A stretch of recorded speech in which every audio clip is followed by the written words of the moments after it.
जय हिंद दोस्तों, कश्मीरी लड़की याना मीर ने कहा अफगानिस्तानियों को इंडियन से सीखना चाहिए फ्रीडम स्ट्रगल कैसा होता है और कैसे लड़ाई करनी पड़ती है। तो चलिए दोस्तों देखते हैं आज का वीडियो। जय हिंद। हमें ज्वाइन किया, यकीनन आप सबकी जानी पहचानी याना मीर जी ने मुझे ज्वाइन किया। Thank you Yana for joining the show. Thank you so much for having me on the show.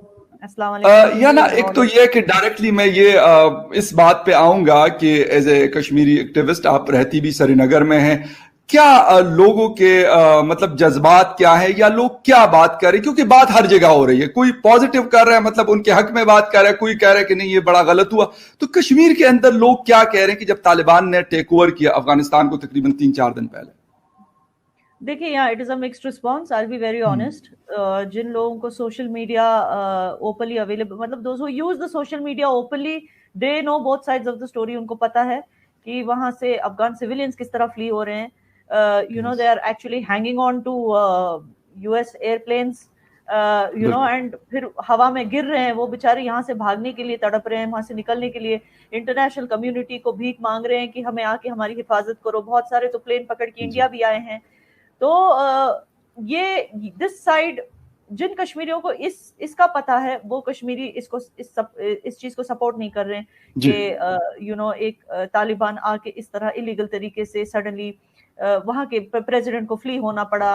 और पता है, एक होता है कि एक कंसेंसस होता है, इलेक्शंस होती है, इस तरह से अगर कोई गवर्नमेंट, क्योंकि Kashmiris believe in freedom and independence, वो तो पहले से आप जानते हैं।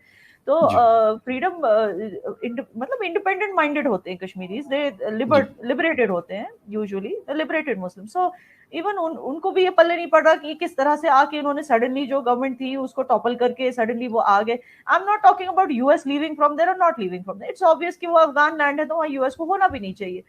I'm not talking about that, but I'm saying कि जिस तरह से तालिबान ने टॉपल करके अशरफ गनी की गवर्नमेंट को टेक ओवर किया, that is not that is not being supported much by the liberated minded Kashmiris, जिनको दोनों साइड का मुद्दा पता है कि कैसे क्या हो रहा है। लेकिन then there are some Kashmiris who are not very active on social media. उनको तो यही सुनाई में दे रहा है कि अच्छा अमेरिकन वहां से निकल गए, चलो अच्छा है, अफगानियों को अब फ्रीडम मिल गई। They don't know the other side of the story कि how Taliban is suppressing the rights of people over. तो ये चीज है। अच्छा, एक तो याना ये है कि मतलब आपने ये बात कर ली कि लोग मिक्स, जिस तरह पाकिस्तान में भी बहुत सारे लोगों ने बड़ी खुशी का इजहार किया और बड़ी मुबारकबाद एक दूसरे को दी कि यार तालिबान ने जो है वो किस तरीके से जंग जीते, अमेरिका को भगाया, इससे पहले सोवियत यूनियन को भगाया, और अब जो है अशरफ गनी जो मतलब हमारे यहाँ पाकिस्तान में उसको इंडिया नवाज कहा जाता था। हालांकि ये चीज गलत है, किसी के साथ भी दोस्ती हो सकती है, ये किसी के कहने पे नहीं हो सकती। अफगानिस्तान एक आजाद मुल्क था, अफगानिस्तान एक आजाद मुल्क है, तो वो किसी की मर्जी से अपनी फॉरेन पॉलिसी नहीं बनाएंगे और ना बनानी चाहिए। लेकिन इसके बावजूद जिस तरीके से अशरफ गनी साहब अपने लोगों को छोड़कर गए हैं, तो आप क्या कह रही हैं इस बारे में? मतलब ये एक सही तरीका था कि वो कौम उनके साथ कड़ी रही है बहुत हद तक, वो तालिबान के साथ या किसी के साथ नहीं लड़ सकती। वो मेरे और आप जैसे अगर सिविलियन है, हम बंदूक नहीं उठा सकते। हुकूमत का काम ये होता है कि वो लड़े या जो भी करे, लेकिन वहां पे उसका होना जरूरी था। क्या बोलूं मैं, हमारे मतलब आई एम हैप्पी कि ये हो रहा है इन अ वे, बिकॉज बड़ी बड़ी बातें करते थे ना हिस्ट्री के बुक्स में, Afghan, oh my god, you know, they are so brave and they are so this and that. अरे उनको इंडिया से सीखना चाहिए, हमने कैसे की अपनी फ्रीडम स्ट्रगल, हमने कैसे इंडिपेंडेंस लिया ब्रिटिश से, हमने कौन सी बंदूक उठाई थी। हाँ, मगर ये देखो कैसे अफगान भाग डर के भाग के जा रहे कायरों की तरह। सो इट्स मतलब पूरी दुनिया के लिए ये, मतलब क्या पता हिस्ट्री शायद मैनिपुलेटेड थी, क्योंकि ये कौम तो इतनी डरपोक निकली, मैं क्या बोलूं, कि प्रेसिडेंट खुद छोड़ के भाग रहा है, इतनी डरपोक कौम। मतलब हंसी आती है मुझे। और हिस्ट्री में हमें सब झूठ सिखाया जाता था। बहुत बड़े वो अलाउद्दीन खिलजी, बड़ा वो कौन था, वो दुर्रानी, बहुत बड़े कौन से वली होते हैं ये। मुझे तो लगता है कि महमूद गजनवी, हाँ, क्या बड़ी बातें करते हो तुम लोग, सब झूठा है। आज दिख रहा है अफगानियों में कितना दम है, आज दिख रहा है। हंसी आती है मुझे। अरे इंडियन से सीखो, किसको कहते हैं फ्रीडम स्ट्रगल। नहीं, मतलब एक तो ये है कि इससे 2 दिन पहले उन्होंने एक वीडियो मैसेज दिया अपने लोगों को कि मैं आपके साथ खड़ा हूं, ये हूं, वो हूं। उसके बाद 4-5-6 दिन वो गायब रहे और आखिरकार मतलब पाए गए कि वो यूएई में बैठे हुए। تو میرے خیال میں اگر ایک حکومت کوئی بھی لیڈر اپنے آپ کو کہتا ہے یا وہاں کا وہ پریزیڈنٹ 7 سال سے وہ پریزیڈنٹ تھا لیکن اپنے لوگوں کو اس حال میں چھوڑ کے کہ وہ جہازوں کے ساتھ لٹک کے جا رہے ہیں اور ان کے جو پریزیڈنٹ صاحب ہیں اشرف غنی صاحب وہ ایک آرام دہ جسے کہتے ہیں کہ جیٹ کے اندر بیٹھ کر اور وہاں پہ پہنچ گئے اور سکون سے اپنی لائف جو ہے وہ جی رہے ہیں. اس کے علاوہ حمداللہ محب صاحب تھے, بہت بڑی بڑی باتیں کرتے تھے, یقین کریں ٹویٹر کے شیئر تھے وہ, لیکن آج کہیں پہ بھی نظر نہیں آ رہے. مطلب مجھے یہ حیرانگی ہو رہی ہے کہ گالی دینا کسی کو ٹویٹر کے اوپر یہ کون سا مشکل کام ہے, لیکن آپ ان گراؤنڈ کیا کرتے ہیں وہ اصل چیز ہے. افغانیوں کا پرابلم ہی یہ ہے, اس قوم سے مجھے اتنی چڑ ہو گئی ہے نا, آپ جتنا بولو گے میں ان کو گالی دوں.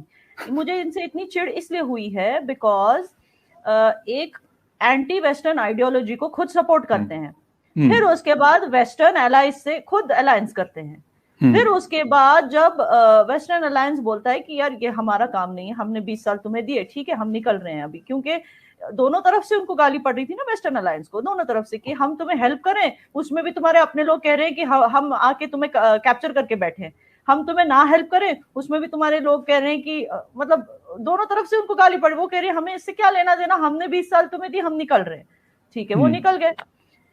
جب افغانیوں میں خود اتنی ہمت نہیں ہے کہ وہ طالبان کو روکیں, آئیڈیولوجیکلی روکیں. اوکے میں آپ کو بتاؤں, جو فرخندہ کیا نام ہے ان کا,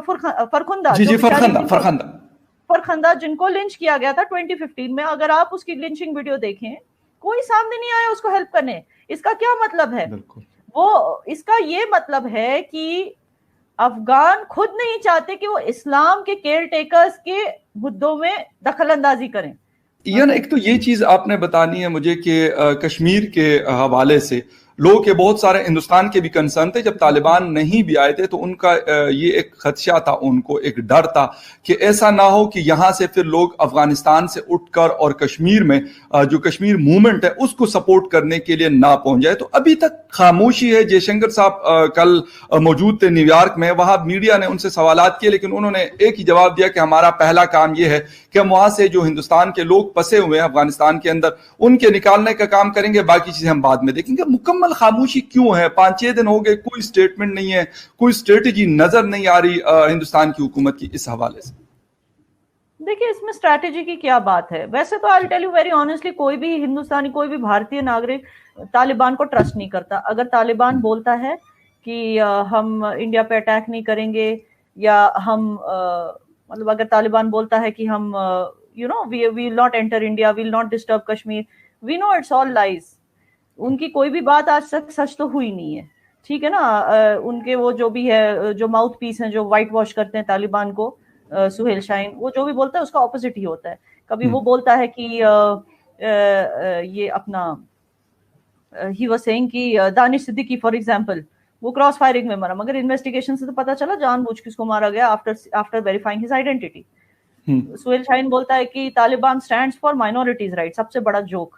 اور پھر اگلے دن ہی ہم ویڈیوز دیکھتے ہیں کہ کیسے محرم کے دنوں میں شیعوں کے جو فلیگز ہیں ان کو نیچے کر کے وہاں پہ اسلامک ایمریٹس کے فلیگز لگائے جا رہے تھے, اور گرودوارہ بھی کیسے انہوں نے توڑا, وہاں پہ وینڈلائز کیا. تو مطلب ہر چیز جو یہ بولتے ہیں اس کا اپوزٹ ہی. اور سب سے بڑا جھوٹ تو یہ بولتے ہیں کہ اپنے آپ کو اسلامک ایمریٹ بولتے ہیں. کون سا Islamic emirate stands on drugs money? Please tell me. ان کا پورا جو ڈرگز کی تجارت سے ان کی فنڈنگ ہوتی ہے, ورنہ ان کو آپ نے وہ بھی ویڈیوز دیکھے ہوں گے جہاں اتنے سارے ڈالرز ان کے پاس کہاں سے آتے ہیں, ڈرگز کی تجارت سے آتے ہیں. ٹھیک ہے, یہ بلیم کرنا کہ ان کے سمپتھائزرز ہیں, سمپتھائزرز ڈونیشن دیتے ہیں, اس سے ان کا کتنا جاتا ہوگا؟ اباؤٹ پورے سال میں not even $80 million اس میں سے آتے ہیں. کہاں سے؟ ڈونیشن سے. ان لوگوں کی ڈونیشن سے جو طالبان کے ساتھ سمپتھائز کرتے ہیں, قطار سے, پاکستان سے, جہاں سے بھی. لیکن ان کی ڈونیشن سے کتنا چلے؟ ان کی مین فنڈنگ جو ہوتی ہے ڈرگ سے ہوتی ہے. اور یہ کون سا اسلامک ایمریٹ ہے جو ڈرگز کی فنڈنگ پہ چلتا ہے بھائی؟ اپنے آپ کو, یہ سب سے بڑا جھوٹ تو یہ ہے کہ وہ اسلام کے کیئر ٹیکرز اپنے آپ کو کہتے ہیں, سب سے بڑا جھوٹ ہے یہ. یعنی ایک چیز اور بھی ہے, اس کے حوالے سے ایک رپورٹ آئی تھی, بالکل یہ سوال بالکل اٹھتا ہے کہ ان کا ڈرگز منی سے یہ سارا کچھ اپنا چلاتے ہیں. لیکن جب طالبان کا ٹیک اوور ختم ہوا تھا 2001 میں اور ناٹو اور امریکن آئے تھے, تو اس وقت یہ لیول بہت لو تھا جو ڈرگز وہاں پہ اس کی پروڈکشن ہوتی تھی. اور اس کے ساتھ ساتھ یہ گریجولی جیسے جیسے ان کی مطلب ان کی حکومت رہی, اشرف غنی صاحب تھے, حامد کرزئی صاحب تھے, اور امریکن کے ذریعے سایہ ہوا کرتی تھی حکومت, تو یہ چیز بڑی ہے. उन हुकूमतों में। और एक चीज आपको मुझसे ज्यादा बेहतर पता होगा कि ड्रग्स की मार्केट है यूरोप एंड अमेरिका, मतलब यहां पे कितना ड्रग्स यूज होता होगा पाकिस्तान में या बांग्लादेश में या श्रीलंका में। मैं नहीं कह रही कि ड्रग्स के बायर्स पाकिस्तान, बांग्लादेश या श्रीलंका, इंडिया है। मुझे पता है कि गोरे ही हैं जो ड्रग्स खरीदते हैं। I am openly telling you at the cost of sounding racist, I am sorry, खरीदते हैं। माय पॉइंट इज नॉट कि कौन खरीद रहा है, माय पॉइंट इज कि लोग बेच रहे हैं और अपने आप को इस्लामिक एमिरेट कहते हैं ड्रग्स बेच के। सबसे बड़ा झूठ तो यही है कि अपने आप को इस्लाम के करता धरता कहते हैं ये लोग, इस्लाम के प्रोटेक्टर्स, और ड्रग्स बेच के अपना $416 मिलियन एनुअली का। तो अगर आपको हमारा वीडियो पसंद आया तो वीडियो को लाइक करें, शेयर करें और ज़्यादा से ज़्यादा सब्सक्राइब करें। Thank you so much.